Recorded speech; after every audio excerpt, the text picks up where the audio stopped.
Today we are discussing about factors responsible for green revolution. హరిత విప్లవాన్ని ప్రభావితం చేసే అంశాల గురించి మనం తెలుసుకుందాం. భారతదేశంలో హరిత విప్లవాన్ని ప్రభావితం చేసే అంశాలు ఎక్కువగా సీనియర్ ఇంటర్లో ఇండియన్ ఎకానమీలో వస్తుందన్నమాట. ఇది కాంపిటేటివ్ ఎగ్జామ్స్కి కానీ మోస్ట్ ఇంపార్టెంట్ టాపిక్గా చెప్పచ్చు. నీకు సిబిఎస్ఈ సిలబస్లో 12th ఎకనామిక్స్లో ఇది ఒక టాపిక్గా మనం చెప్పుకోవచ్చు.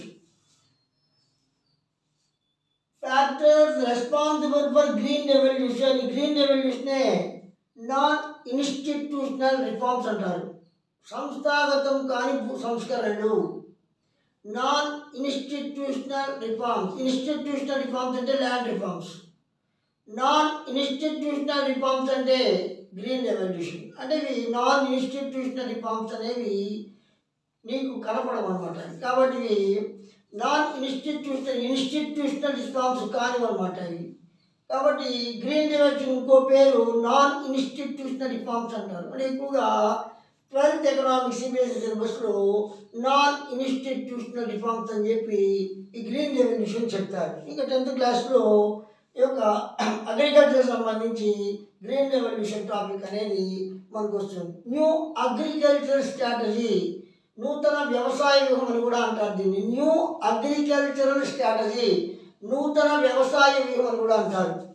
1943లో గ్రేట్ బెంగాల్ డ్రాట్ ఏర్పడింది. అంటే 1943లో బెంగాల్ కరువు అనేది ఏర్పడింది.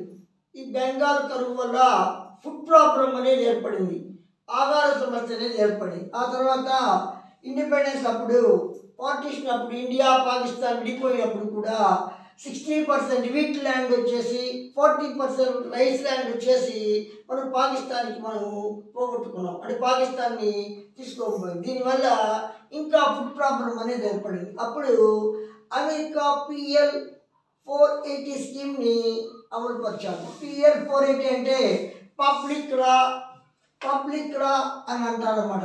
కాబట్టి ఈ అమెరికా PL 480 స్కీమ్ ద్వారా వీట్, మిల్క్ పౌడరు, కార్ను ఇవన్నీ కూడా ఫ్రీగా సప్లై చేస్తారు. ఎందుకంటే ఇండియాలో ఫుడ్ ప్రాబ్లం ఏర్పడింది కాబట్టి, వాళ్ళ వల్ల ఏర్పడింది కాబట్టి, ఇంకా ఫస్ట్ ఇనిషియల్ స్టేజ్లో ఉంది కాబట్టి అమెరికా నుంచి PL 480 స్కీమ్ ద్వారా మనము వీట్, మిల్క్ పౌడరు, మొక్కజొన్న అంతా కూడా ఫ్రీగా వాళ్ళు సప్లై చేశారు.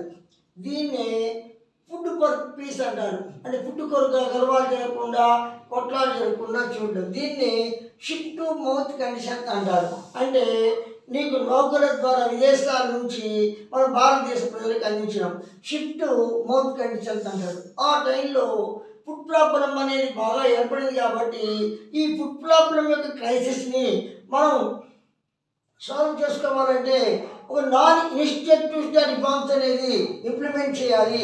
అగ్రికల్చర్ సెక్టర్ యొక్క డెవలప్మెంట్ కొరకు నాన్ ఇన్స్టిట్యూషనల్ రిఫార్మ్స్ ఇంప్లిమెంట్ చేయాలని చెప్పేసి నీకు గవర్నమెంట్ వచ్చేసి నీకు ప్రవేశపెట్టింది. ఈ యొక్క నాన్ ఇన్స్టిట్యూషనల్ రిఫార్మ్స్లో నీకు న్యూ అగ్రికల్చర్ స్ట్రాటజీ అనేది ఒక ముఖ్యమైన ఇంపార్టెంట్గా చెప్పచ్చు. దీని కొరకుగా 1965లో గవర్నమెంట్ వచ్చి న్యూ అగ్రికల్చరల్ స్ట్రాటజీ అనే దాన్ని ఇంట్రడ్యూస్ చేసింది. దేని కొరకంటే అగ్రికల్చర్ డెవలప్మెంట్ అవ్వాలి అనే ఉద్దేశంతో న్యూ అగ్రికల్చర్ స్ట్రాటజీని అనౌన్స్ చేసింది. అంటే నూతన వ్యవసాయ వ్యూహం అంటారు. నార్మన్ బోర్లాగ్ ఇతన్ని ఫాదర్ ఆఫ్ గ్రీన్ రెవల్యూషన్ అంటారు. ఇక్కడ rock foundation, research in wheat, వీళ్ళిద్దరు కూడా rock foundation, research in wheat ద్వారా కార్లు లాంగ్ కార్ కన్నా కూడా ఇంకా కూడా తక్కువగా ఉండేటట్టు ఎక్కువగా అవుట్పుట్ వచ్చేది కనుక్కున్నారు వాళ్ళు. అలా నార్మన్ బోర్లాగ్ని ఫాదర్ ఆఫ్ గ్రీన్ రెవల్యూషన్ అంటారు. బిట్టికి ఆబ్జెక్టివ్ టైప్లో ఇంపార్ట్గా చెప్పచ్చు. 1965లో న్యూ అగ్రికల్చర్ స్ట్రాటజీ అంటారు. అంటే హరిత విప్లవం, నూతన వ్యవసాయ వ్యూహం అంటారు. కాబట్టి భారత ప్రభుత్వము వ్యవసాయ రంగంలో ఉత్పత్తిని పెంచేదానికి సంస్థాగతం కానీ సంస్కరణ అమలుపరచాలని నిశ్చయించుకుంది. దీంట్లో భాగంగా నూతన వ్యవసాయ వ్యూహాన్ని అనుసరించింది. 1965లో నూతన వ్యవసాయ వ్యూహాన్ని అమలుపరిచింది. నార్మన్ బోర్లాగ్ని నీకు ఈ యొక్క హరిత విప్లవానికి ఫాదర్గా చెప్తాడు. రాక్ ఫెల్లర్ ఫౌండేషన్ వారి రీసెర్చ్ ద్వారా ఈ నార్మన్ బోర్లాగ్ వచ్చేసి నీకు ఈ యొక్క గ్రీన్ రెవల్యూషన్ ఇంట్రడ్యూస్ చేయడానికి కారణమయ్యారు. కాబట్టి ఫాదర్ ఆఫ్ ద ఈ యొక్క హరిత విప్లవ పితామహుడిగా ఇతను చెప్తారు. ఈ యొక్క న్యూ స్ట్రాటజీ వల్ల ఫార్మ్ సెక్టార్లో రెవల్యూషనరీ చేంజెస్ వచ్చింది. 1960 నుంచి 1970 మధ్యలో న్యూ అగ్రికల్చర్ స్ట్రాటజీ వల్ల రెవల్యూషనరీ చేంజెస్ వచ్చాయి. అందుకని దీన్ని గ్రీన్ రెవల్యూషన్ అని చెప్పి అంటారు. విలియం ఎస్ గాండ్ అనే అతను ఫస్ట్ ఎకానమిస్ట్ గ్రీన్ రెవల్యూషన్ అనే పదాన్ని ఈయన ఉపయోగించాడు. కాబట్టి అగ్రికల్చర్ ప్రొడక్టివిటీలో నూతన విప్లవాత్మకమైన మార్పులు రావడానికి 1960-70 మధ్య కాలంలో ఒక వ్యూహాన్ని అనుసరించారు వ్యవసాయ రంగంలో. దాన్ని నూతన వ్యవసాయ వ్యూహంగా చెప్తారు. దీన్ని హరిత విప్లవం అంటారు. విలియం ఎస్ గాండ్ వచ్చేసి ఫస్ట్ ఎకానమిస్ట్ ఆర్థికవేత్త. ఈ యొక్క హరిత విప్లవం అనే పదాన్ని ఈయన ఉపయోగించాడు. కాబట్టి ఇది కూడా వీటికి important. Norman Borlaug father of the green revolution అంటారు. అది హరిత విప్లవ పితామహుడు. గాండ్ అనే అతను గ్రీన్ రెవల్యూషన్ అనే పదాన్ని ఉపయోగించాడు. హరిత విప్లవం అనే పదాన్ని ఉపయోగించిన వాడు విలియం ఎస్ గాండ్గా చెప్పచ్చు. తర్వాత ఇక్కడ హైబ్రిడ్ సీడ్స్ ఉపయోగించడం ద్వారా, ఫెర్టిలైజర్స్ ఉపయోగించడం ద్వారా, పెస్టిసైడ్స్ మెషన్స్ ఉపయోగించడం ద్వారా అగ్రికల్చర్ ప్రొడక్టివిటీలో ఎక్కువగా ఇంక్రీజ్ తీసుకురావడాన్ని మనము గ్రీన్ రెవల్యూషన్ అంటాం. అంటే అగ్రికల్చర్ సెక్టార్లో ల్యాండ్ని కల్టివేట్ చేసేటప్పుడు hybrid seeds, fertilizers, pesticides, machines ఇవన్నీ కూడా ఉపయోగించిన దానివల్ల అగ్రికల్చర్లో ప్రొడక్టివిటీ ఎక్కువగా పెరిగింది. ఇలా అగ్రికల్చర్లో ప్రొడక్టివిటీ పెరగడాన్ని గ్రీన్ రెవల్యూషన్ అంటారు. అంటే వ్యవసాయ ఉత్పత్తి పెరిగేదానికి వ్యవసాయ రంగంలో హైబ్రిడ్ విత్తనాలు, ఎరువులు, క్రిమిసంహారక మందులు, యంత్రాలు మొదలైన వాడడం ద్వారా రైతులు వ్యవసాయంలో ఉత్పాదకత ఎక్కువగా పెరిగింది. ఇలా ఉత్పాదకత పెరగడాన్ని నీకు గ్రీన్ యొక్క హరిత విప్లవం అని చెప్పి అంటారన్నమాట. అంటే వరి, గోధుమ, మొక్కజొన్న మొదలైన ఆహార పదార్థాల్లో ఉత్పత్తులు ఎక్కువగా పెరిగింది. కాబట్టి హరిత విప్లవం అనేది వరి, మొక్కజొన్న, గోధుమలకు సంబంధించిందిగా మనం చెప్పచ్చు. జాన్ కౌరీ అనే అతను దీన్ని గ్రీన్ రెవల్యూషన్ని సీడ్స్ ఫెర్టిలైజర్ రెవల్యూషన్. ఎందుకంటే ఇక్కడ ప్రొడక్టివిటీ పెంచేదానికి సీడ్స్, ఫెర్టిలైజర్స్ ఎక్కువగా ఉపయోగించారు. కాబట్టి సీడ్స్ అండ్ ఫెర్టిలైజర్ రెవల్యూషన్ అంటారు. వీటికి ఇంపార్టెంట్ కాంపిటీషన్ ఎగ్జామ్స్కి. జాన్ జే కౌరీ, బిఎఫ్ జాన్ అనే వాళ్ళు గ్రీన్ రెవల్యూషన్ని ఫెర్టిలైజర్ రెవల్యూషన్గా, సీడ్ ఫెర్టిలైజర్ రెవల్యూషన్గా చెప్పారు. ఎందుకంటే సీడ్స్, ఫెర్టిలైజర్స్ వాళ్ళు ఎక్కువగా యూజ్ చేశారు. కాబట్టి ప్రొడక్టివిటీ ఎక్కువగా పెరిగింది. కాబట్టి సీడ్స్, ఫెర్టిలైజర్స్ యూజ్ చేసిన దానివల్ల ప్రొడక్టివిటీ పెరిగింది. కాబట్టి దీన్ని సీడ్ ఫెర్టిలైజర్ రెవల్యూషన్ అని చెప్పి అంటారు. బిఎఫ్ జాన్ జే కౌరీ అనే వాళ్ళు హరిత విప్లవాన్ని విత్తనాలు, ఎరువులు విత్తనంగా చెప్పారు. ఎందుకంటే ఎరువులు, విత్తనాలు ఎక్కువగా ఉపయోగించిన దానివల్ల వ్యవసాయ రంగంలో ఉత్పత్తి ఎక్కువగా పెరిగింది. కాబట్టి దీని విత్తనాలు, ఎరువుల విప్లవంగా చెప్పారు. ఇండియాలో ఎంఎస్ స్వామినాథన్ని ఫాదర్ ఆఫ్ గ్రీన్ రెవల్యూషన్గా చెప్తారు. ఇతను వచ్చి సాయిల్ని బాగా డెవలప్ చేసుకోవడం ద్వారా, వాటర్ ఫెసిలిటీస్ ప్రొవైడ్ చేయడం ద్వారా, ఫార్మర్స్కి మంచి క్రెడిట్ ఫెసిలిటీస్ ప్రొవైడ్ చేయడం ద్వారా, సూటబుల్ టెక్నాలజీని ప్రొవైడ్ చేయడం ద్వారా, మార్కెటింగ్ ఫెసిలిటీస్ ప్రొవైడ్ చేయడం ద్వారా అగ్రికల్చర్ డెవలప్మెంట్ జరుగుతుందని చెప్పాడు. అందువల్ల ఎంఎస్ స్వామినాథన్ వల్ల ఇవన్నీ కూడా గవర్నమెంట్ అందరికీ ఇచ్చింది. కాబట్టి ఇంకా కూడా ప్రొడక్టివిటీ పెరిగింది. కాబట్టి ఈ యొక్క ఎంఎస్ స్వామినాథన్ని భారతదేశంలో హరిత విప్లవ పితామహుడిగా చెప్తాడు. అంటే గ్రీన్ రెవల్యూషన్ ఫాదర్గా ఇండియాలో ఫాదర్ ఆఫ్ గ్రీన్ రెవల్యూషన్ ఎవరంటే నీకు ఎంఎస్ స్వామినాథన్గా చెప్పచ్చు. మోస్ట్ ఇంపార్టెంట్ కాంపిటేటివ్ ఎగ్జామ్స్కి మోస్ట్ ఇంపార్టెంట్గా చెప్పచ్చు. భారతదేశంలో ఎం స్వామినాథన్ని హరిత విప్లవ పితామహుడిగా చెప్తారు. ఇతను ఏం చెప్పాడంటే వ్యవసాయ రంగంలో ఉత్పత్తిని పెంచాలంటే భూసారాన్ని పెంచుకోవాలి, భూమికి మంచి నీటి సౌకర్యాలు కల్పించాలి, రైతులకి పరమ సౌకర్యాలు అందించాలి, సరైన సాంకేతిక పరిజ్ఞానాన్ని అందించాలి. ఇవన్నీ జరిగితే వ్యవసాయ రంగం ఉత్పత్తి పెరుగుతుందని చెప్పి ప్రభుత్వం ద్వారా ఈ కార్యక్రమాలంతా చేసిన దానివల్ల భారతదేశంలో కూడా వ్యవసాయ రంగంలో ఉత్పత్తి ఎక్కువగా పెరిగింది. అందులో భారతదేశం యొక్క హరిత విప్లవ పితామహుడు అని చెప్పి ఎంఎస్ స్వామినాథన్ నీకు చెప్తారు కూడా. ఈ యొక్క గ్రీన్ రెవల్యూషన్ రెయిన్బో రెవల్యూషన్లో ఒక భాగంగా చెప్పవచ్చు.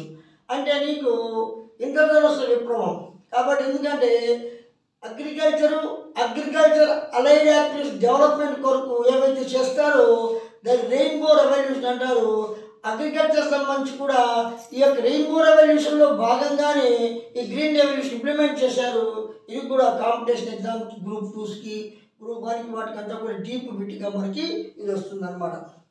కాబట్టి ఇప్పుడు మనము భారతదేశంలో ఎంఎస్ స్వామినాథన్ రైతుల వ్యవసాయ రంగంలో ఉత్పత్తిని పెంచాలంటే రైతులకి మంచి పరమ సౌకర్యాలు కల్పించాలి, భూసారాన్ని పెంచాలి, సాంకేతిక విజ్ఞానాన్ని ఇవన్నీ కల్పిస్తే సాంకేతిక విజ్ఞానం కల్పించడం వీటి ద్వారా వ్యవసాయ రంగంలో ఉత్పత్తి పెరుగుతుందని చెప్పి ప్రభుత్వం వచ్చి ఇవన్నీ కూడా అమలుపరిచిన దానివల్ల భారతదేశంలో కూడా వ్యవసాయ రంగంలో ఉత్పత్తి పెరిగింది.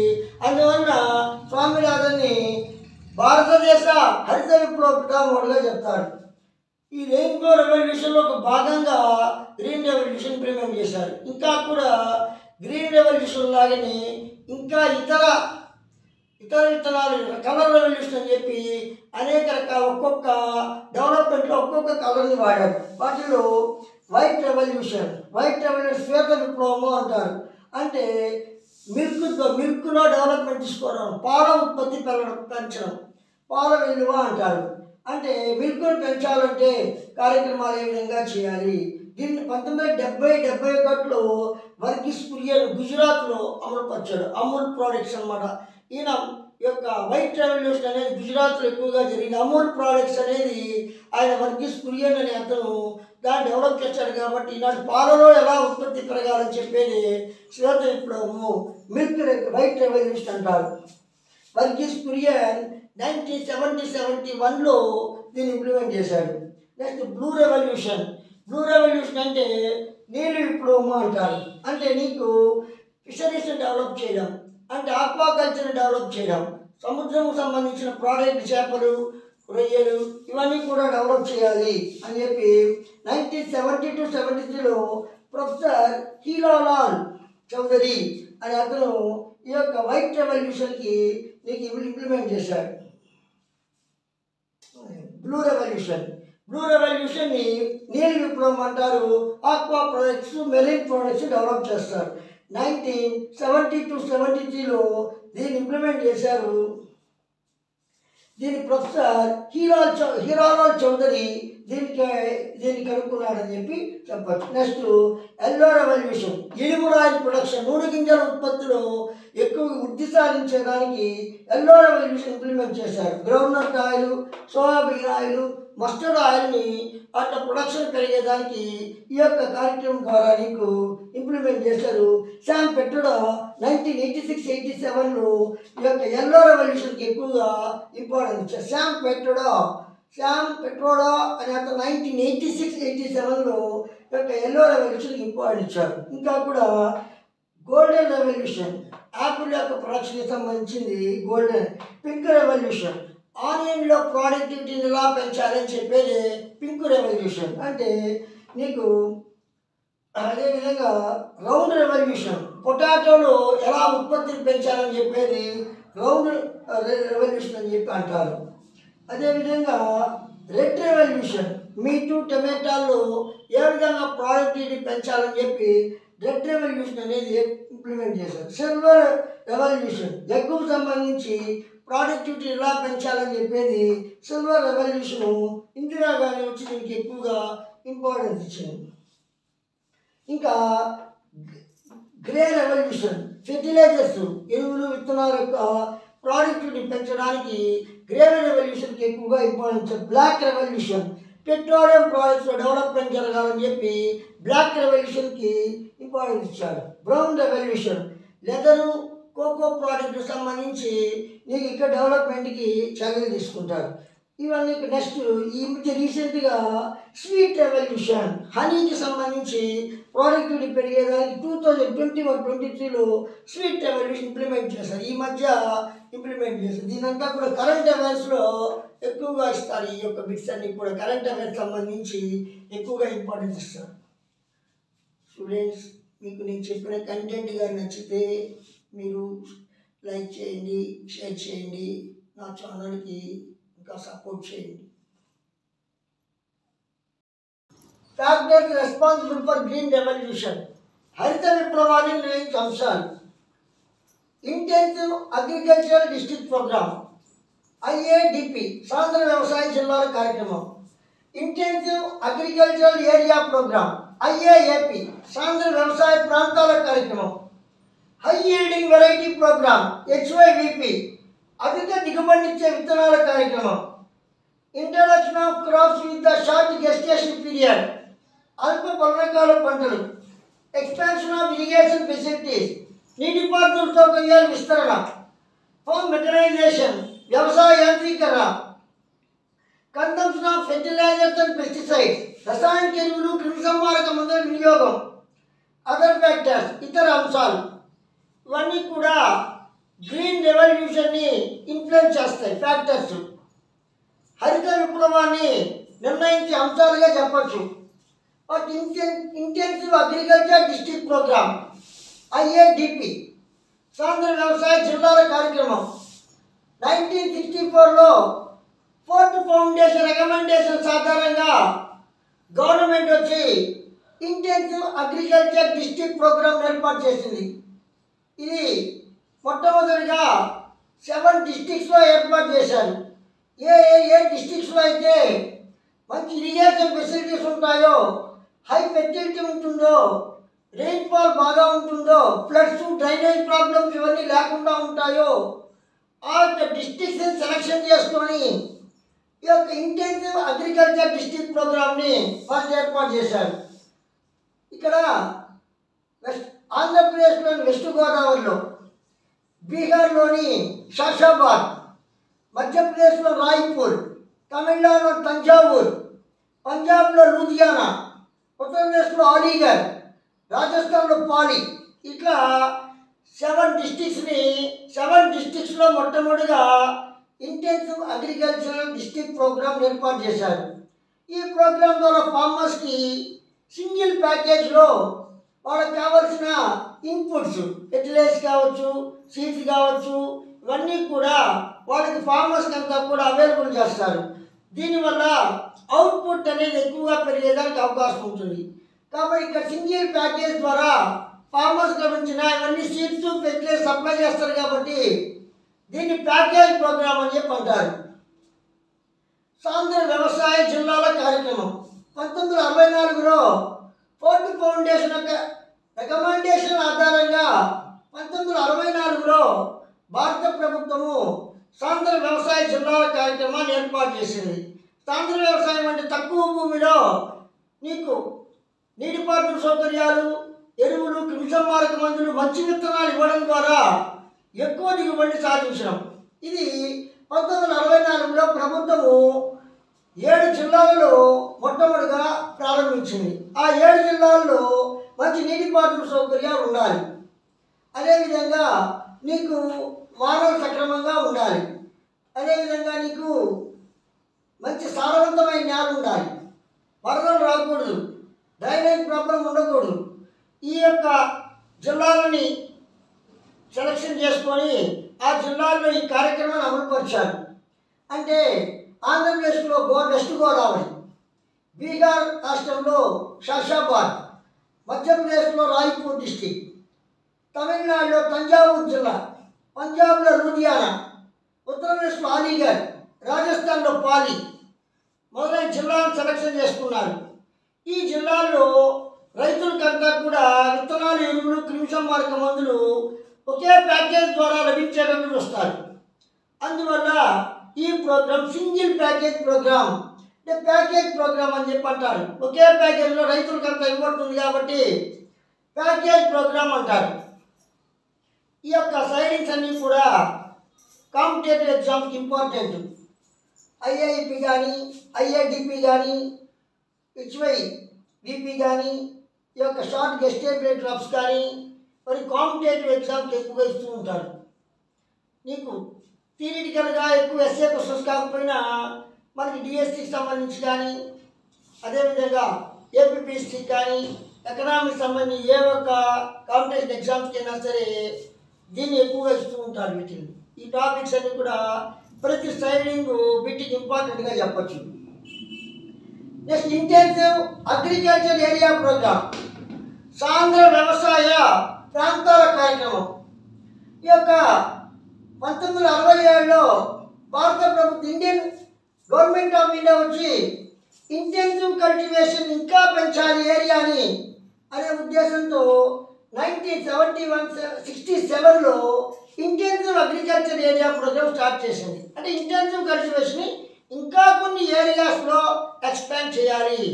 ఎప్పుడు ఇంటెన్సివ్ కల్టివేషన్ బాగా సక్సెస్ అయిందో ప్రతి ఒక ఏరియా 7 డిస్ట్రిక్ట్స్లో కాకుండా ఇంకా ఈ ఏరియాను పెంచాలనే ఉద్దేశంతో 1967లో 3 ఏళ్ళ తర్వాత గవర్నమెంట్ వచ్చి ఈ ప్రోగ్రామ్ స్టార్ట్ చేసింది.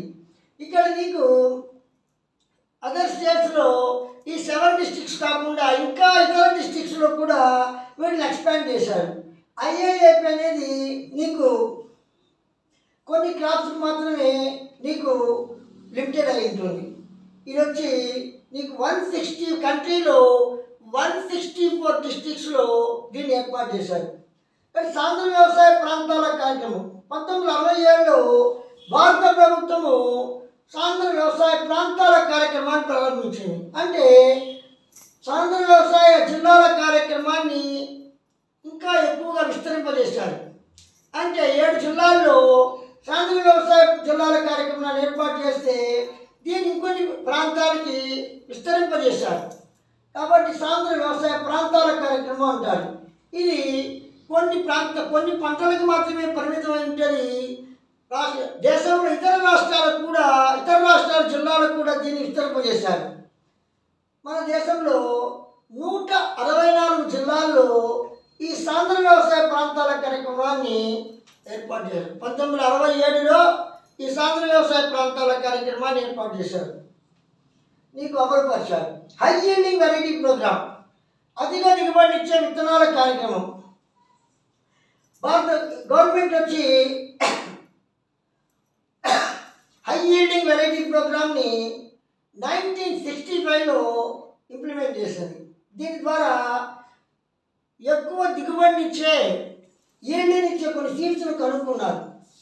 ICAR, Indian council of agriculture research, ICRISAT, ICRICAT, international crops research institute for semi arid tropics అని దీని యొక్క నెక్స్ట్ పంజాబ్ యూనివర్సిటీస్ ఇంకా పంజాబ్లోని అదర్ యూనివర్సిటీస్ యొక్క రీసెర్చ్ ప్రకారంగా హైబ్రిడ్ సీడ్స్ని కనుక్కున్నారు. అంటే ఎక్కువ ఈల్డ్ని ఇచ్చే సీడ్స్ని కనుక్కున్నారు. దీని ఫలితంగా paddy, wheat, sugar cane, cotton మొదలైన క్రాప్స్లో ఈల్డ్ అనేది ఎక్కువగా పెరిగింది. ప్రొడక్టివిటీ అనేది ఎక్కువగా పెరిగింది. Rice production, wheat production, sugar cane production, cotton textile production అంతా పెరిగింది. కాబట్టి 1965లో భారత ప్రభుత్వము అధిక దిగుబడి ఇచ్చే విత్తనాల కార్యక్రమాన్ని ప్రవేశపెట్టింది.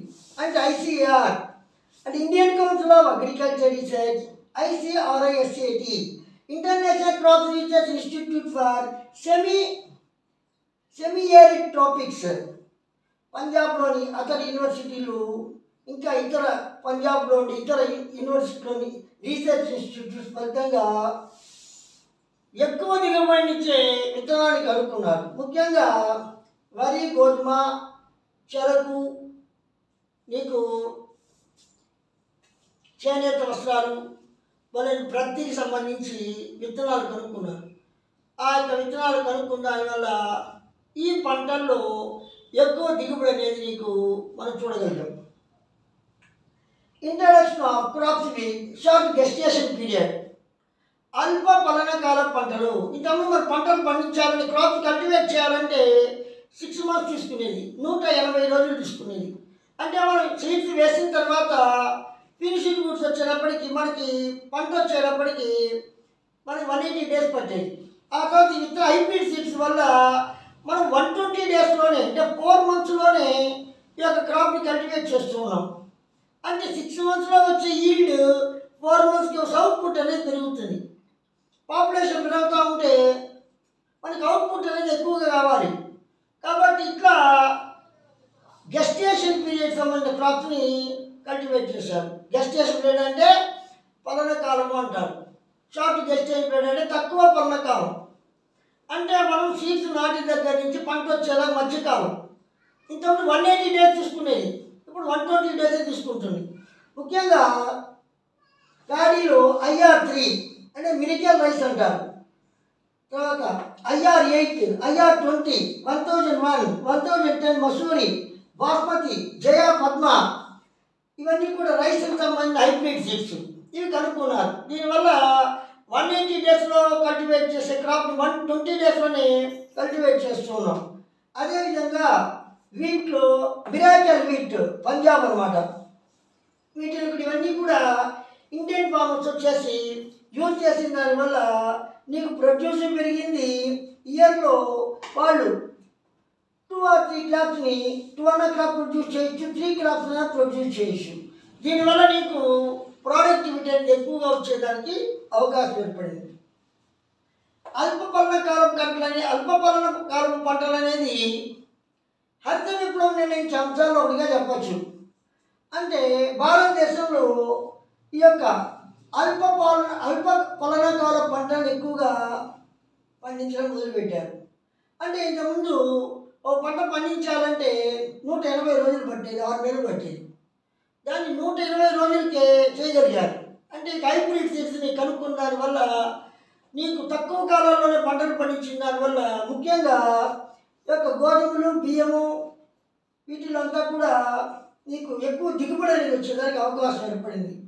అంటే నీకు రైస్లో IR3 అంటే మిరాకల్ రైస్ అంటారు, IR8, IR20, 1001, 1010 మసూరి, బాస్మతి, జయ, పద్మ ఇవన్నీ కూడా వరి పంటలో ఎక్కువగా నీకు వాడారు. దీనివల్ల తక్కువ కాలంలోనే ఎక్కువ పంటను పండించగలిగారు.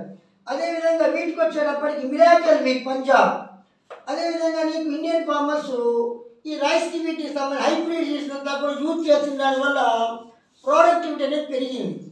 అదేవిధంగా 4 నెలల్లో వచ్చే పంటని వీళ్ళు 6 నెలల్లో వచ్చే పంటని 4 నెలల్లోనే కల్టివేట్ చేసిన దానివల్ల ఇంకా ప్రొడక్టివిటీ అనేది పెరిగింది. కాబట్టి షార్ట్ గెస్టేషన్ పీరియడ్ వల్ల హైబ్రిడ్ సీడ్స్ వల్ల తక్కువ కాలంలో ఎక్కువ పంటలు పండించగలిగాము, దిగుబడి అనేది నీకు పెరిగింది. Next expansion of irrigation facilities, నీటిపారుదల సౌకర్యాన్ని ఎక్కువగా పెంచగలిగారు. ఈ యొక్క హైబ్రిడ్ సీడ్స్ అంతా కూడా ఎక్కువ ఇరిగేషన్ ఫెసిలిటీస్ అనేది కావాలి. ఎప్పుడైతే ఇరిగేషన్ ఫెసిలిటీస్ అంతా కూడా మనం ఎక్కువ ప్రొవైడ్ చేసామో కెనాల్ ద్వారా, ట్యాంక్స్ ద్వారా, మల్టీపర్పస్ ప్రాజెక్ట్ ద్వారా ఎప్పుడైతే ప్రొవైడ్ చేసామో నీరు బాగా లభిస్తే పంటలు కూడా ఎక్కువగా వచ్చేదానికి అవకాశం ఉంటుంది. 1951లో 21 మిలియన్ హెక్టార్స్కి వీళ్ళు ఎక్కువగా ఇచ్చేవాళ్ళు. ఇప్పుడు 2010కి వచ్చేటప్పటికి 63 మిలియన్ హెక్టార్స్కి ఇరిగేషన్ ఫెసిలిటీస్ అంతా కూడా ప్రొవైడ్ చేశారు. ఇక consumption of fertilizers and pesticides, రసాయనిక ఎరువులు క్రిమి సంహారక మందులు గవర్నమెంట్ సబ్సిడీల రూపంలో తక్కువ రేటుకి రైతులకు సప్లై చేసిన దానివల్ల వాళ్ళ లాభాలు పెరిగి వీటిని అంతా కూడా ఎక్కువగా ఉపయోగించిన దానివల్ల పంట యొక్క దిగుబడి బాగా పెరిగినట్టు చెప్పచ్చు. అదర్ ఫ్యాక్ట్ ఇతర అంశాలు, అగ్రికల్చర్ ఎక్స్టెన్షన్ సెంటర్, సర్వీస్ సెంటర్ని ఏర్పాటు చేశారు. అంటే వ్యవసాయానికి సంబంధించి సేవలు అందించాలి. ఏదైనా పనిముట్లు రిపేర్ వచ్చినప్పుడు రిపేర్ చేయగలగాలి. అటువంటి సర్వీస్ సెంటర్స్ ఉన్నందువల్ల మోటార్ రిపేర్ వచ్చినా కూడా వాటిని అంతా కూడా సర్వీస్ సెంటర్స్ వల్ల వీళ్ళ మెషన్స్ ఇవన్నీ కూడా కొనగలుగుతారు. రిపేర్ వచ్చినా కూడా భరించగలుగుతారు. పంటకు అడ్డం అనేది రాదు, ఆటోమేటిక్గా దిగుబడి అనేది నీకు పెరిగింది. ఆత్మ ATMA, agriculture technology management agencies, వీటంతా కూడా టెక్నాలజీ సంబంధించి కూడా అగ్రికల్చర్లో ఏదైనా సలహాలు కావాలంటే ఆ సర్వీస్ సెంటర్ని ప్రభుత్వం ఏర్పాటు చేసింది. దీనివల్ల నెక్స్ట్ అడల్ట్ ఎడ్యుకేషన్ సెంటర్, ఫార్మర్స్లో చదువు రాకపోతే వాళ్ళకంతా కూడా చదువు చేయించింది. తర్వాత రూరల్ ఏరియాస్ నుండి పీపుల్కి రీజనల్ రూరల్ బ్యాంక్స్ ద్వారా, కోఆపరేటివ్ క్రెడిట్ సొసైటీస్ ద్వారా, ఇంకా కమర్షియల్ బ్యాంక్ ద్వారా లోన్స్ ఇప్పించింది. ఇవన్నీ ఇప్పించిన దానివల్ల రైతులు ఎటువంటి ఇబ్బందులు లేకుండా ఎక్కువగా వాళ్ళు పంటలు పండించగలిగారు, దిగుబడి అనేది పెరిగింది. అదేవిధంగా ఫార్మ్ మెకనైజేషన్, వ్యవసాయ రంగంలో యాంత్రీకరణ ప్రవేశపెట్టారు. ట్రాక్టర్లు వాడారు, ఇంతకుముందు నాగలు వాడేవాళ్ళు, ఇప్పుడు ట్రాక్టర్స్ వాడారు, ఆయిల్ ఇంజిన్స్ వాడారు, electric motors, threshers, drillers, harvesting machine, ఏదైనా సరే పంటలు కొయ్యడం దగ్గర వేయడం దగ్గర నుంచి విత్తనాలు, పంటలు కోసే దగ్గర నుంచి మార్కెటింగ్ చేసే వరకు యంత్రాలను ఉపయోగించిన దానివల్ల స్పీడ్గా నీకు ప్రొడక్షన్ అనేది జరిగింది, స్పీడ్గా మార్కెటింగ్ వెళ్ళింది, స్పీడ్గా వెళ్ళే డబ్బులు వచ్చినాయి. దీనివల్ల వ్యవసాయం ఇంకా ఎక్కువ కష్టపడి పనిచేశారు. దీనివల్ల దిగుబడి అనేది పెరిగి అగ్రికల్చర్లో ఎక్కువ అవుట్పుట్ని వీళ్ళు సాధించగలిగారు. స్టూడెంట్స్, మీకు నేను చెప్పిన కంటెంట్ నచ్చితే లైక్ చేయండి, షేర్ చేయండి. అదే మీకు బెల్ ఐకాన్ ద్వారా నన్ను సబ్స్క్రైబ్ చేసుకోండి. నా పాఠాలంతా కూడా మీకు అందుతాయి. ఈ యొక్క సిలబస్ వచ్చేసి మనకి వీళ్ళకి కూడా మీకు సెంట్రల్ సిలబస్లో వాళ్ళకి కూడా పనికి వస్తుంది. సెంట్రల్ సిలబస్లో 10th క్లాస్ వాళ్ళకి ఈ సిలబస్ అనేది వస్తుంది.